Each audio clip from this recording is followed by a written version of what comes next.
নিজেদের এই ফ্ল্যাটটা খালি করে তোমাদের সবাইকে এখান থেকে নিয়ে যেতে চাই না। তোমার অফিস এখান থেকে কাছে, বাসভি স্কুলও পাশে, তাই জন্য। সমস্যা শুধু তোমার নয়, আমাদের সবার। আমি কথা বলে দেখ, কোনো ভালো বাড়ি পেলে আমরা চলে যাব, ঠিক আছে তো?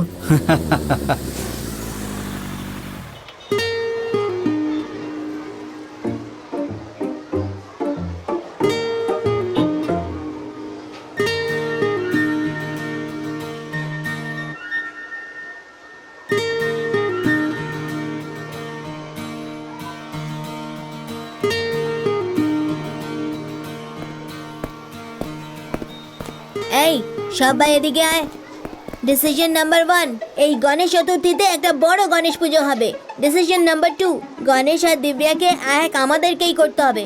এটাই আমাদের লক্ষ্য, ওকে? ওকে।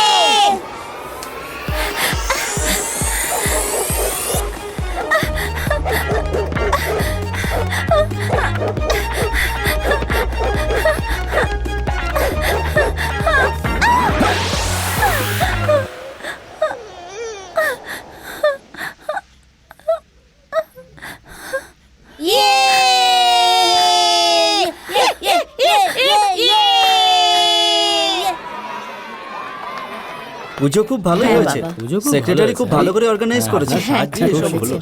হ্যাঁ হ্যাঁ।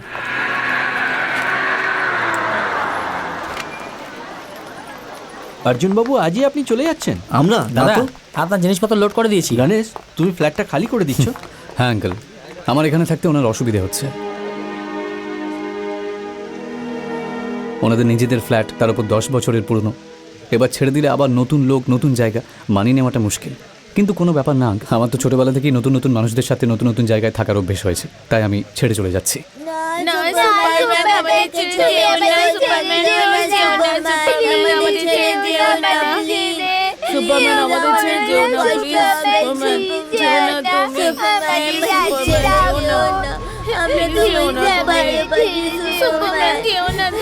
এখন তোমরা সবাই সুপারম্যান হয়ে গেছো, এইভাবে কেঁদো না। আমরা কি সত্যি সুপারম্যান হয়ে গেছি?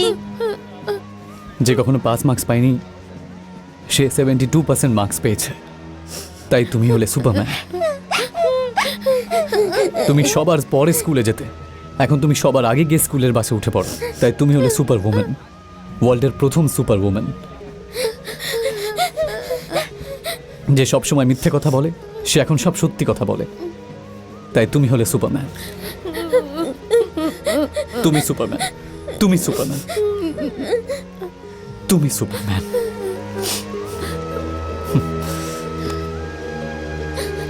গণেশ দাঁড়াও, আমি ওর সাথে কথা বলছি। দিব্যা, আমার কথা শোনো, তুমি গণেশকে হারালে সারা জীবন আফসোস করবে। দেখুন, আপনি বড়, তাই আমি চুপ আছি। আমি জানি আমি জীবনে কি আপনি চাই। থামুন স্যার। হ্যাঁ, আমি নাটক করেছিলাম। ওই দিন বেচারি একটা মেয়ে নিজের ভালোবাসাকে হারানোর ভয়ে মরতে যাচ্ছিল। একটা জীবনকে বাঁচানোর জন্য আমি ভালোবাসার নাটক করেছি, যেটা ঠিক মনে হয়েছে আমি সেটা করেছি। আজ আমি যাই হই না কেন, তোমার চোখে ওই দিন, ওই মুহূর্ত থেকে তোমাকে সত্যি করেই ভালোবাসতাম। তোমার প্রবলেমটা কি বলবো আমি? তুমি সত্যি জেনেও সেটাকে অ্যাকসেপ্ট করতে চাও না। একটা মিথ্যেকে দেখে তুমি 100টা সত্যিকে এড়িয়ে যাচ্ছ, বুঝতে পেরেছো তুমি? মনের কথা কাউকে বলতে হয় না দিব্যা, সেটাকে ফিল করতে হয়, সবাই বুঝে যায়, ব্যাস। আর তুমি বলেছিলে না যে ভালোবাসার মানুষকে বুঝতে হয়, তাহলে তুমি এখনো পর্যন্ত আমায় কেন বুঝলে না দিব্যা? তোমার মনে হয় কারোর থেকে দূরে চলে গেলে ভালোবাসা শেষ হয়ে যাবে, কিন্তু আমার মনে হয় দূর থেকেও মানুষকে ভালোবাসা যায়, আর আমি তাই চলে যাচ্ছি। যখন নাটক করছিলাম তখন ভালোবাসলে, আর এখন সত্যি ভালোবাসি, তাই তুমি বুঝতে পারছো না। এবার কারোর কোনো কথা শুনো না তুমি। আমি যা করেছি সেটা ঠিক ছিল না, ভুল ছিল। শুধু একবার নিজের চোখটা বন্ধ করে নিজেকে প্রশ্ন করো, উত্তর তুমি এটাই পাবে যে আমি পুরোপুরি সঠিক ছিলাম আর এখনো সঠিক আছি। আমি জানতাম না যে কেউ চলে গেলে কেমন লাগে, কিন্তু এখন আমি বুঝতে পারছি যে আমার উপর দিয়ে কি হচ্ছে। আর একটা কথা দিব্যা, পৃথিবীতে যারা ক্ষমা করতে জানে না, তারাই তো ভালোবাসতে পারে।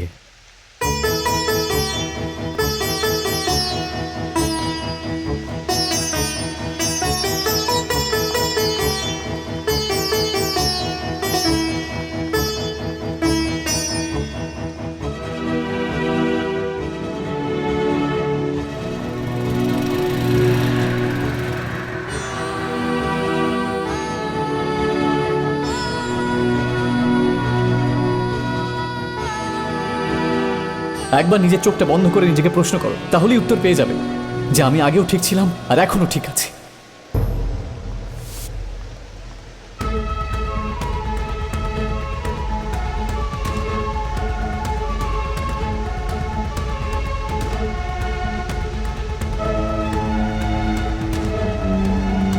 এটুকু যথেষ্ট নাকি প্রাণও চাই?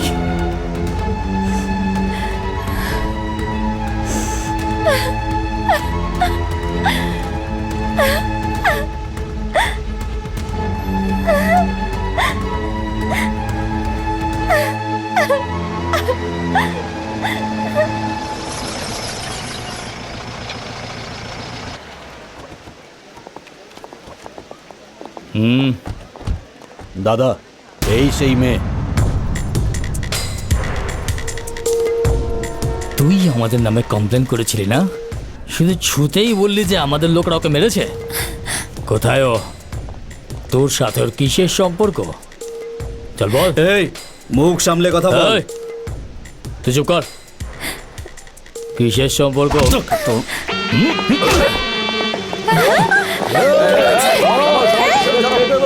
একবারে কেটে রেখে দেবো, বেশি কথা বললে একদম আগে আসবি না। কেটে রেখে দেবো। একে বলো হনুমানকে চাই না, দাদা এসেছে, দাদা সব কেটে একেবারে মায়ের মুখে পাঠিয়ে দেবো। জিনিস না একেবারে।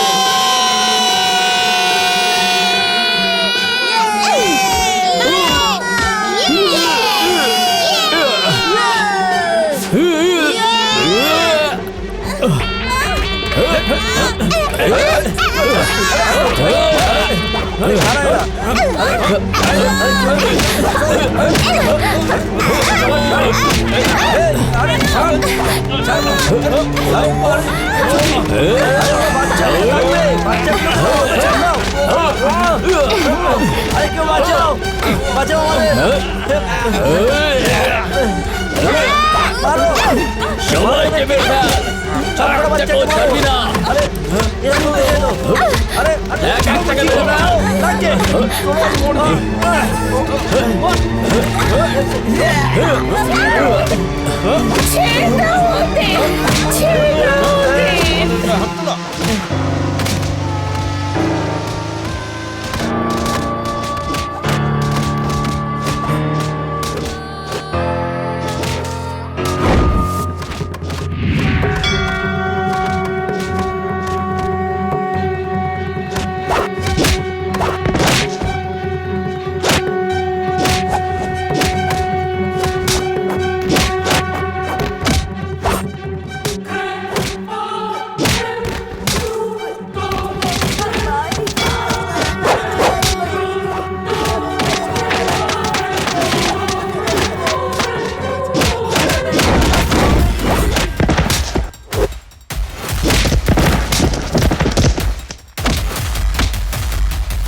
চল চল চল চল তাড়াতাড়ি চল। বাস এমনি আসতে ইচ্ছে হলো তাই চলে এলাম। চলি তাহলে, আমি চলে যাচ্ছি। তাহলে যাও। হ্যাঁ, আমি সত্যি চলে যাচ্ছি যাও, কিন্তু তাহলে যাও, যাও।